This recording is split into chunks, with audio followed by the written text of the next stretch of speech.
Salut Manuel. Salut Pablo. Merci d'avoir accepté mon invitation.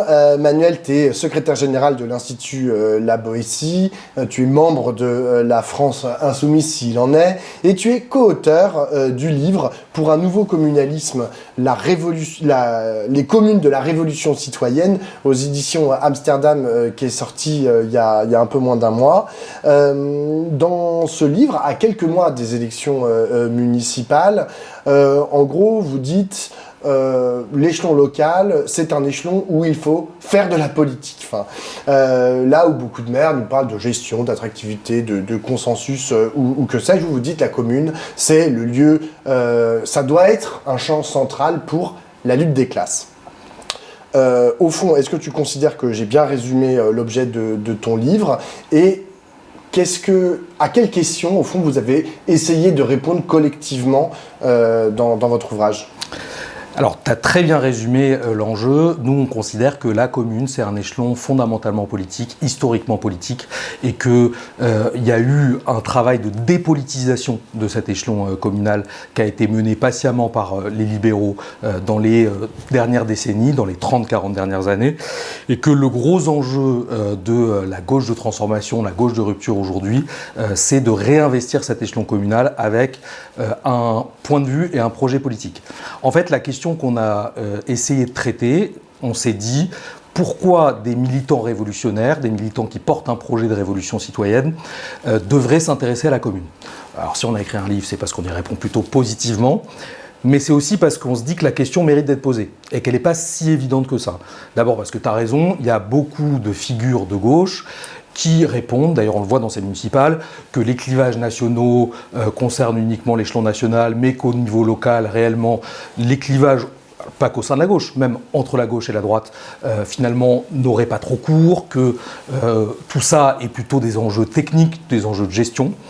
Nous, on répond différemment, mais on répond en rupture totale avec ça. Nous, on pense que les questions qui se posent au niveau de l'échelon communal, la question de la production de l'espace, la question de la gestion des grands réseaux, la question des services publics, sont des questions fondamentalement politiques et qu'elles se posent à l'échelon communal en premier lieu. Ce qui ne veut pas dire qu'elles se résolveront à l'échelle communale exclusivement, ni que les communes vont pouvoir à elles seules mener la révolution citoyenne, mais en tout cas, on ne peut pas faire comme si les questions de traiter les communes au quotidien n'étaient pas des questions absolument décisives, que ce soit pour la bifurcation écologique, que ce soit du point de vue démocratique, que ce soit du point de vue du capitalisme lui-même. Alors, dans le titre de votre ouvrage, et là dans ta réponse introductive, tu utilises le mot commune, qui est un peu globalisant, alors même qu'il recoupe toute une typologie très large en fait de villes. Il y a à la fois les grosses agglomérations, je prends par exemple Paris, Lyon, Marseille, où il y a plus d'1 million d'habitants, et puis tu as les petites villes, les petites communes qui peuvent faire moins de 100 habitants. Comment est-ce que tu relis tout ça ? Est-ce que tu me parles par exemple des grands enjeux de réseau ? Est-ce que les grands enjeux par exemple de réseau sont les mêmes à l'échelle de l'agglomération parisienne et à l'échelle du tout petit village de 50 habitants ? Alors, tu as raison, il y a aujourd'hui un éclatement du fait communal qui est absolument considérable et qui a été là aussi organisé.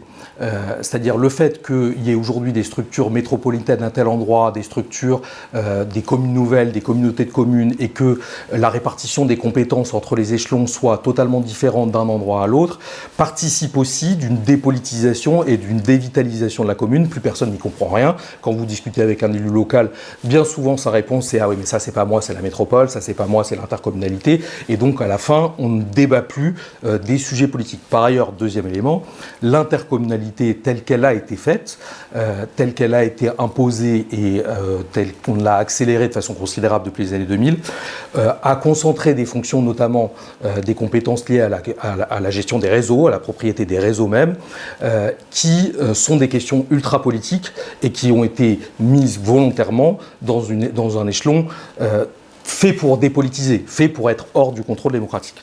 Excuse-moi, mais ça a aussi été fait de la sorte pour le rendre un peu efficace, parce que franchement, la gestion des déchets sur un village de 50 habitants, c'est compliqué de le penser, alors que lorsqu'il appartient à une communauté de communes, à une intercommunalité, là tout d'un coup ça peut avoir du sens de raisonner à l'échelle de 10 000 personnes.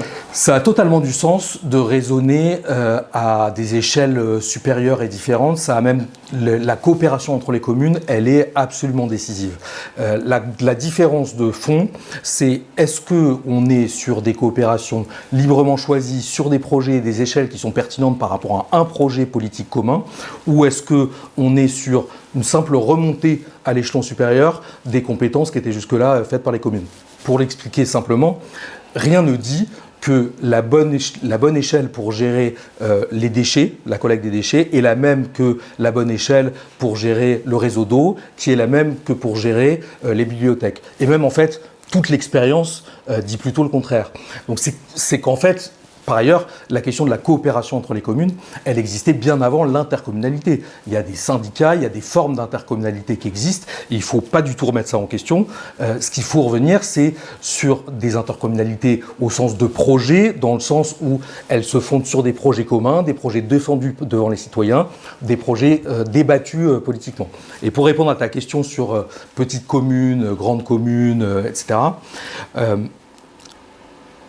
il y a évidemment des échelles différentes auxquelles on va faire des choses et pouvoir faire des choses différentes. Une commune de 50 habitants n'a pas la même capacité que la ville de Paris, c'est une évidence.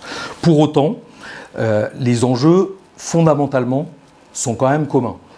La question notamment de qui gère l'eau, la question de qui gère les déchets, les enjeux liés à la bifurcation écologique, les enjeux de logement, les enjeux de transport, ne prennent pas la même forme, mais sont des questions qui intéressent aussi bien les citadins que les gens qui vivent dans des petites communes. Y compris parce qu'on n'est plus dans l'époque où il y avait la vie villageoise, où vous consommiez beaucoup de choses que vous produisiez vous-même, le reste vous l'achetiez à vos voisins et vous l'achetiez dans le village d'à côté. Aujourd'hui, quand on est un villageois, entre guillemets, quand on vit à la campagne, on va quand même faire ses courses dans des supermarchés, on va quand même dépendre des grands réseaux, on va quand même vivre en réseau comme un urbain aujourd'hui.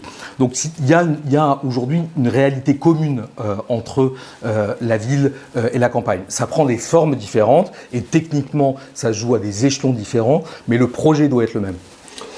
Tu m'as parlé donc de la question des échelles, en fait des échelles de souveraineté. Ce que vous voulez, c'est rendre une certaine souveraineté à l'échelle communale. Tu as parlé des réseaux, restons sur les réseaux. Prenons par exemple l'eau. Il y a eu des expériences de mise en commun de la question de l'eau avec des syndicats qui ont été créés, mixtes, pour gérer cette question de l'eau dans certaines villes ou dans certaines communautés d'agglomération. Qu'est-ce que tu en penses? Qu'est-ce que vous en pensez dans votre livre? Et autrement dit, comment est-ce que vous résolvez la question de la souveraineté populaire sur tous ces réseaux? Est-ce que, en gros, élire un maire et ensuite lui donner mandat en fait, pour gérer cette question, est-ce que ça suffit? Alors, il y a deux questions dans ce que tu dis et les deux sont tout à fait intéressantes. La première, c'est il y a des expériences de gestion publique de l'eau, il y a des expériences même grandissantes de gestion publique de l'eau. En soi, c'est un élément extrêmement intéressant parce que on le montre dans le livre d'ailleurs. Pendant des décennies, il y a eu une augmentation considérable de la part des réseaux d'eau gérés par le privé. Le mouvement a eu tendance à s'inverser dans les dernières décennies, enfin dans la dernière décennie en fait, et c'est à mettre au crédit des mobilisations citoyennes. Pendant des années, et malheureusement, on a vu des élus de gauche, y compris, défendre la gestion privée de l'eau comme étant la gestion la plus efficace pour des raisons d'échelle, etc., etc. Et il y a eu des mobilisations citoyennes sur cette question-là qui ont permis justement de sortir c'est la question de l'eau d'un débat purement technique pour en faire un débat politique. Il y a un enjeu à la maîtrise publique de l'eau là-dessus. c'est un bon exemple justement, où il s'agit de remettre du politique, de remettre du débat politique dans la question de la gestion communale et d'arrêter de considérer que tout ça est un enjeu technique. Après, ta deuxième question. Non, mais je vais répondre à ce que tu viens de dire. Est-ce que du coup, votre proposition, c'est de dire à toutes ces questions-là, répondons par... Alors, dans le bouquin, vous dites intervention populaire ou intervention citoyenne, c'est-à-dire en gros, là tu t'as parlé de mobilisation citoyenne, en gros des comités d'usagers et d'usagères. Est-ce que c'est ça votre réponse? Est-ce que t'as pas l'impression que c'est quand même un peu technocratique comme réponse? Si, c'est pas la seule réponse, c'est une évidence. Mais pour revenir à ce que tu disais, effectivement, l'enjeu, c'est qu'aujourd'hui, il y a des régies publiques de l'eau qui sont revenues, et la maîtrise publique de l'eau, elle est essentielle, parce que derrière la question de l'eau, il y a des questions politiques décisives. Si faire la tarification solidaire, faire la gratuité des premiers mètres cubes de l'eau, on peut le faire quand on a la maîtrise publique de l'eau. Pour autant, ça ne suffit pas à devenir une maîtrise citoyenne. Et là, il y a un enjeu à pas juste faire des comités d'usagers, il y a un enjeu à s'appuyer sur, par exemple, les mobilisations qui se sont battues pour la réappropriation publique de l'eau. Il ne s'agit pas de leur dire maintenant on est passé à la régie publique, vous prenez un petit siège dans la commission consultative machin truc à ce moment-là et on va s'arrêter là. Il faut au contraire, et c'est ce qu'on propose nous, s'appuyer sur ces mobilisations, s'appuyer y compris sur des mobilisations qui vont mettre en cause des choses, ils vont mettre en cause la gestion, qui vont mettre en cause des choix politiques et les faire vivre jusque dans les institutions. C'est-à-dire c'est pas juste remplacer une bureaucratie privée par une bureaucratie publique, même si en soi, le fait qu'elle soit publique est quand même une grande différence. On vient de parler des différentes échelles de communes. Il y a aussi une chose importante, c'est la différence de richesse entre les communes. L'État participe en fait d'une péréquation entre les richesses de ces communes. En gros, les communes les plus riches peuvent, par des mécanismes économiques, genre participer en fait aussi du développement des communes les moins riches. Si c'est chacun pour soi, comment est-ce qu'on opère ces transferts ? Alors, d'abord, c'est pas quelque chose qu'on va pouvoir résoudre au niveau local. Ça fait partie de notre programme national, fondamentalement sur la question des communes. Et je veux dire que les inégalités de ressources entre les communes aujourd'hui sont très imparfaitement corrigées par la péréquation. Il y a quand même une réalité massive, c'est que les communes populaires touchent beaucoup moins d'argent, ont beaucoup moins de moyens que les communes les plus riches. Et ça, c'est un problème décisif, et c'est un problème décisif qui devrait être traité à l'échelon national. Ce qui est particulièrement problématique, c'est que dans l'histoire du XXe siècle, les communes populaires, les municipalités communistes, socialistes, ont développé des stratégies pour financer le service public, pour financer des politiques publiques nouvelles, des politiques publiques solidaires, par exemple en attirant de l'industrie pour pouvoir augmenter leurs recettes fiscales, ou en pratiquant, et c'est une réalité, des taux d'imposition locaux qui pouvaient être plus élevés. Mais c'était une forme de pacte où dans ces communes-là, vous alliez payer plus d'impôts locaux, mais vous alliez aussi recevoir du service public, avoir des crèches accessibles, avoir du périscolaire accessible, etc. etc. Ça, c'est autre chose, on le dit dans le livre, c'est quelque chose auquel l'État s'est fondamentalement opposé, auquel les néolibéraux en réalité s'est fondamentalement opposé, parce qu'on comprenait bien que ça pose un problème de fond, c'est qu'on pouvait décider au niveau local de socialiser finalement davantage de valeur. On pouvait décider au niveau local de dire on va aller faire de la redistribution, on va aller capter et on va la redistribuer sous forme de service public. Nous, on ne dit pas qu'on va refaire le socialisme et le communisme municipal ou les municipalités ouvrières du XXe siècle, parce que ce ne serait pas vrai. La réalité du travail de matraquage qui a été fait contre les communes fait que tous ceux qui arrivent au municipal avec un projet disant « je vais créer 8 bibliothèques, 18 centres sociaux, etc. », en réalité, ils ne pourront pas le faire. Et par ailleurs, les habitants ne le croient pas, parce qu'ils voient bien que c'est plus le cas.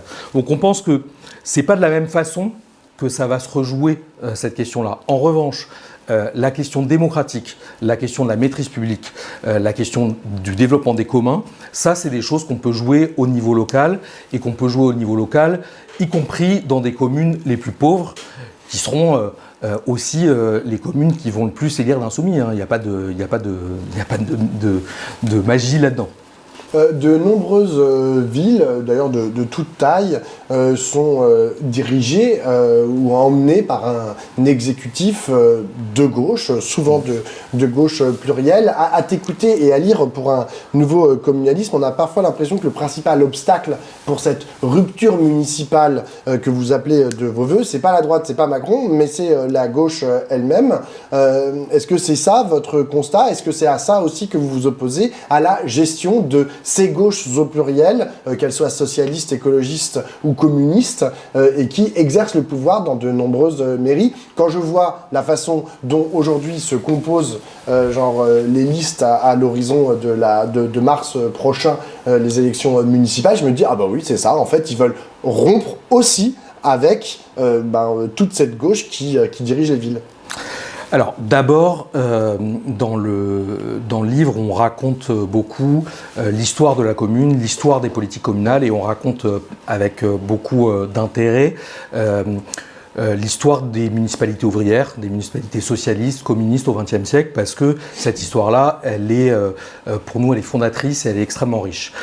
C'est dans les municipalités que sont nés un grand nombre des grands services publics du XXe siècle, y compris un grand nombre des grandes aides publiques, des grandes politiques publiques sont nées à un moment où il n'y avait pas de services publics nationaux, et elles ont été inventées dans les communes avant d'être généralisées à cet endroit-là.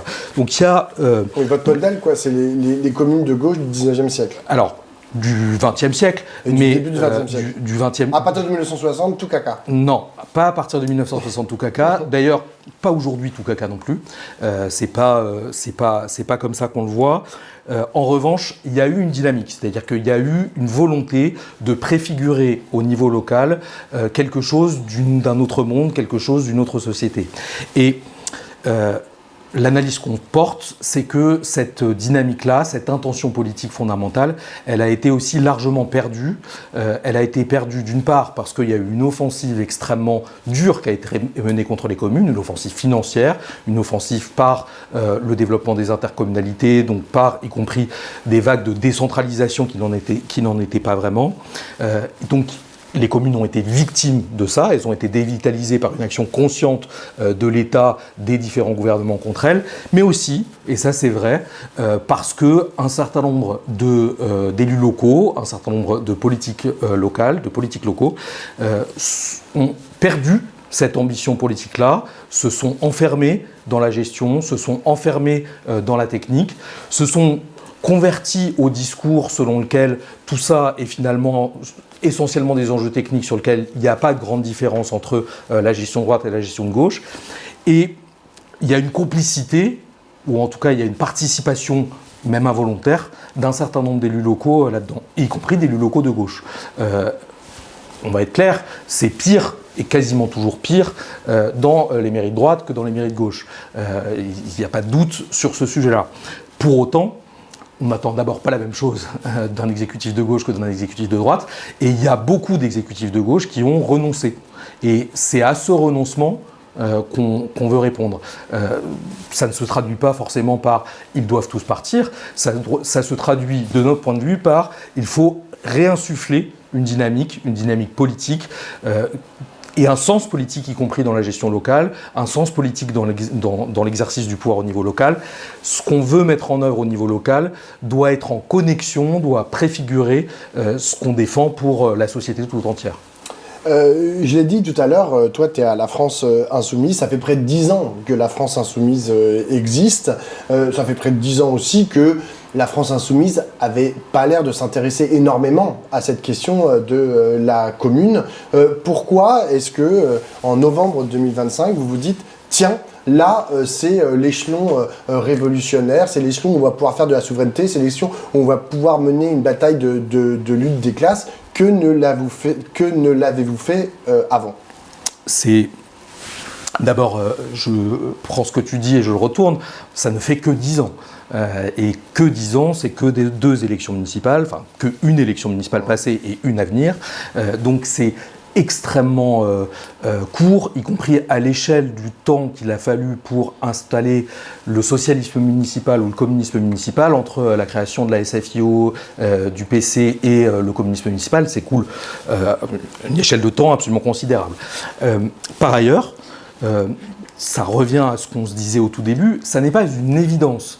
Il y a aussi un coût potentiel à s'enfermer dans la gestion locale. Ça existe, c'est-à-dire que un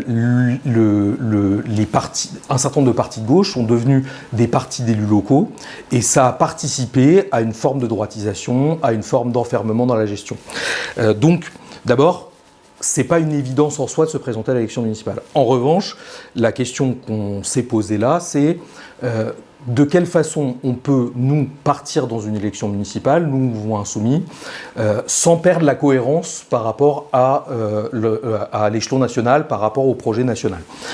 On a estimé que on était aujourd'hui suffisamment mûr, suffisamment implanté, suffisamment solide pour s'engager dans cette élection municipale cette fois-ci, mais pour s'y engager avec de l'ambition, pas juste l'ambition d'être le complément, l'appoint sur des listes de gauche où on laisserait 1 ou 2 places aux insoumis, mais avec des vrais objectifs de démonstration, pas au sens de démonstration de force pour démonstration de force, avec des objectifs de démonstration politique du fait qu'on a un projet qui est différent de celui qui est mis en œuvre malheureusement dans un nombre important de communes de gauche aujourd'hui. Dans la mesure où vous avez fait par cet ouvrage, en fait, une production théorique importante. J'imagine que vous avez envie que ça soit derrière porté dans les élections municipales. Tu as parlé de cette rupture avec les gestions précédentes de droite, mais aussi de gauche. Dans quelle mesure, toi, Manuel Ménal, tu arrives à envisager, par exemple, j'allais dire des retrouvailles, des fusions avec d'autres listes de gauche, par exemple des listes de gauche sortantes, par exemple des listes de gauche socialistes, écologistes ou communistes, qui ne porteraient pas exactement le même projet de rupture tel que vous le proposez dans le livre. Est-ce que c'est envisageable ou est-ce qu'au contraire tu dis non, il faut nous qu'on tienne avec exactement ce qu'on a dit, et tant pis si on perd, au moins on aura marqué les esprits idéologiquement. Alors, d'abord, il y a 2 types de fusions possibles. Il y a des fusions possibles politiques, des fusions autour d'un projet commun, et il y a des fusions possibles qui sont de faire cohabiter dans la même liste différentes sensibilités de gauche qui n'ont pas vocation à gérer ensemble la ville par la suite. Je crois que pour le coup, la France Insoumise a été extrêmement claire. Partout où elle sera en tête, elle proposera aux autres listes de fusionner avec elle, y compris à toutes les listes de gauche, bien entendu, à toutes les listes de gauche de fusionner avec elle. Pour le coup, il n'y a pas d'ambiguïté sur cette volonté de rassemblement au 2e tour. Elle est totalement claire. Elle l'est beaucoup moins, je le note, du côté du Parti Socialiste, qui, pour le coup, est divisé entre ceux qui disent « oui, peut-être, on fusionne avec les Insoumis », ceux qui disent « jamais avec les Insoumis, ni au 1er ni au 2e tour ». Il y a là, de ce point de vue-là, une ambiguïté qui est plutôt de ce côté-là que d'une autre. Mais justement, vous, par exemple, non mais juste parce que là tu n'as pas répondu à si par exemple un candidat socialiste arrive en première position et LFI en 2e et il dit venez les gars, on va faire une liste ensemble, je vous donne 3 postes d'adjoint, tu dis oui sur la base du coup de son projet parce que c'est quand même lui qui est arrivé en tête. Ouais. Alors la question de la fusion politique, la question de est-ce qu'il y a un accord politique, elle va dépendre de à quel point on pense qu'on est en capacité justement d'influer sur le contenu des politiques municipales pour l'amener vers un projet de rupture, vers un projet communaliste tel qu'on le dit à nous. Si effectivement on n'a pas, si c'est pour avoir 2 postes d'adjoints et gérer comme les autres ont géré, ça ne nous intéresse pas. On n'a pas envie d'y aller. Pour être bien clair, on veut y aller à partir du moment où on a le poids suffisant, la capacité à influer réellement sur le projet politique municipal qui va être mené derrière.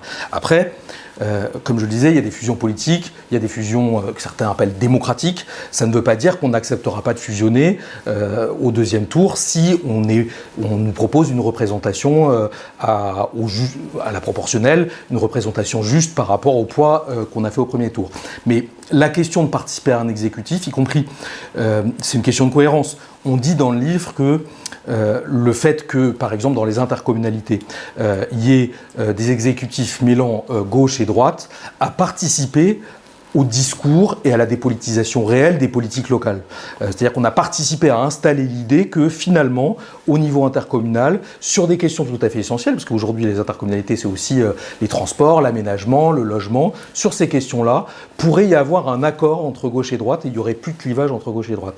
On ne va pas nous refaire la même chose, c'est-à-dire qu'on ne va pas nous participer à des exécutifs sur la base de projets politiques qui ne seraient pas réellement partagés. Si en revanche, il y a des équilibres et des discussions qui permettent que d'autres forces soient convaincues, y compris de choses qui ne sont pas totalement incongrues pour elles, puisqu'y compris on s'inspire très largement de ce qu'a fait le socialisme municipal et de ce qu'a fait le communisme municipal. S'il y a une base de discussion là-dessus, nous on ne dit pas que des insoumis, rien que des insoumis. Hein. On ira et on ira avec d'autres, avec plaisir si c'est sur des programmes de rupture. J'ai une dernière question, Manuel. La base de la proposition communaliste, on va dire, dans les années, à la fin du 19e siècle, au moment des communes de Paris et d'ailleurs, c'était de rompre, en fait, avec le régime parlementaire, de dire, nous, on va faire différemment et on va coller le niveau de souveraineté à un autre endroit, qui est celui de la commune de Paris, de Marseille, etc. Vous, une des propositions forces de la France insoumise et de Jean-Luc Mélenchon, c'est celle d'État stratège. Dans quelle mesure il n'y a pas une tension en fait entre la proposition de souveraineté populaire nationale qui derrière construit en fait un État stratège sur l'ensemble du territoire et la proposition de souveraineté populaire locale au niveau communal, du coup qui pourrait être en opposition en fait l'un avec l'autre. C'est-à-dire que si jamais des gens s'emparent en fait de votre proposition communaliste, on pourrait imaginer que si demain Jean-Luc Mélenchon est élu président de la République, il se voit opposer en fait une souveraineté locale qui lui disent merde. Est-ce que ça va pas vous poser un problème ? Je crois pas. Alors, tu as raison de dire que dans le courant municipaliste, dans le courant communaliste au sens large du terme, il y a toute une partie de ce courant-là, une partie importante de ce courant-là, autour de Murray et Bookchin par exemple aujourd'hui, qui défendent la commune plutôt que l'État. Qui oppose la commune et qui l'installe comme une alternative à l'État vécu comme quelque chose de nécessairement autoritaire. Ça n'est pas nous la proposition et la vision du communalisme qu'on propose. Nous on propose au contraire un communalisme qui vient articuler la souveraineté communale avec la souveraineté nationale à travers l'État. C'est en cohérence avec, y compris, pour ça par exemple tu disais tout à l'heure que la France insoumise s'est pas intéressée à l'échelon communal jusque-là. Je dirais que c'est pas totalement vrai d'un point de vue théorique et programmatique, parce que quand on défend, par exemple, quand on propose aujourd'hui la planification écologique, et quand on explique comment la planification écologique ça va fonctionner comme alternative au marché, c'est-à-dire partir des besoins, de la remontée des besoins pour élaborer ce qu'on a besoin de produire, et à partir de là, déterminer les priorités pour l'appareil productif, on l'imagine comme partant de la commune. On imagine la commune comme étant l'échelon auquel va se travailler cette remontée des besoins, va se travailler la participation citoyenne. On l'a toujours imaginé comme ça, y compris dans la constituante. La constituante telle qu'on l'imagine nous, c'est pas une assemblée constituante qu'on a élie, qu'on enferme dans une chambre et il nous propose 1 an après, 2 ans après, une constitution, elle est votée, elle n'est pas votée. Nous, ce qu'on propose dans la dynamique constituante, c'est une dynamique à la base, c'est des caravanes de la 6ème République, c'est des assemblées constituantes, c'est des cahiers de doléances, et ça s'est joué historiquement au niveau de la commune. La Révolution française, elle s'est jouée dans les communes notamment. Les cahiers de doléances se sont joués dans les communes. Fondamentalement, il y a toujours eu cette articulation entre la commune et l'État. pour nous, il n'y a pas d'opposition parce qu'elles doivent être dans la même dynamique de révolution citoyenne. C'est-à-dire que, à l'inverse, par exemple, la commune, c'est là d'où part l'expression citoyenne pour la 6ème République, pour la planification écologique, mais c'est là aussi où va à la fin se décider ce qu'on appelle nous le goutte à goutte de la planification écologique, par exemple, décider de quel type d'énergie renouvelable on va produire, décider de où on va implanter telle fonction ou telle fonction. C'est des choses qui, à la fin, doivent pas se décider, dans notre vision à nous, d'en haut par un État stratège qui déciderait tout seul, mais qui doivent se décider à l'échelon communal. Mais dans un projet commun, partagé entre l'État et la commune. Et il y a beaucoup de belles choses, de belles politiques qui se sont faites comme ça justement au XXe siècle dans le partenariat entre l'État et la commune. Donc on n'oppose pas, il n'y a pas une opposition politique fondamentale parce qu'on pense que le gros enjeu, c'est de faire advenir l'intervention populaire aussi bien au niveau communal qu'au niveau étatique. Tu viens de dire qu'il n'y avait pas d'opposition fondamentale entre la stratégie de la France Insoumise au niveau national et la stratégie de la France Insoumise au niveau communal. Est-ce que tu penses pas qu'il pourrait même y avoir un enrichissement de votre pensée au niveau national ? Je pense notamment à l'horizon de l'élection présidentielle de 2027. Quant à ce que vous pourriez apprendre en fait des éventuelles gestions communales que vous allez avoir à gérer peut-être à partir de mars prochain. Est-ce qu'il ça peut pas être aussi un foyer de critique au sens noble du terme de votre projet pour la nation française ?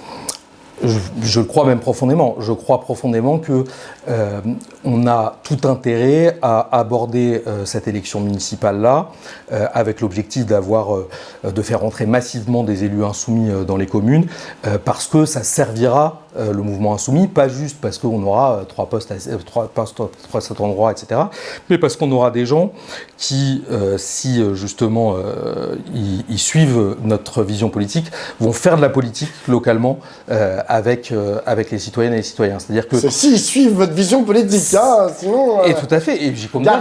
Et j'y compte bien. Non, je dis s'ils suivent pour une raison claire, c'est que dans l'histoire du mouvement ouvrier, dans l'histoire du mouvement socialiste communiste au XXe siècle, le mouvement ouvrier s'est enrichi du communisme municipal, du socialisme municipal. Il s'est enrichi de ces expériences-là, il s'est enrichi des expériences politiques qui pouvaient exister, y compris des contradictions que ça pouvait donner, y compris des difficultés qu'on pouvait rencontrer.